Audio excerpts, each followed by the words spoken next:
You know, Robert, both of these candidates are really taking sort of a modern day approach to trying to reach voters.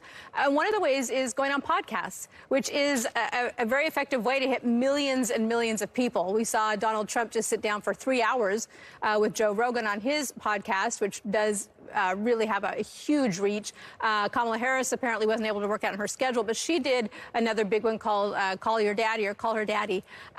Do you think that this less traditional approach going through these podcasts, do you think that's going to make a difference at the ballot box? Oh, absolutely. I think that Donald Trump knows that Joe Rogan reaches an audience that probably doesn't tune in to your traditional news outlets. And let's face it, Donald Trump also sat down with Dr. Phil. So, I mean, he is really taking a completely different approach when it comes to those legacy or establishment media organizations. Kamala Harris, I think, has tried to do a little bit of both.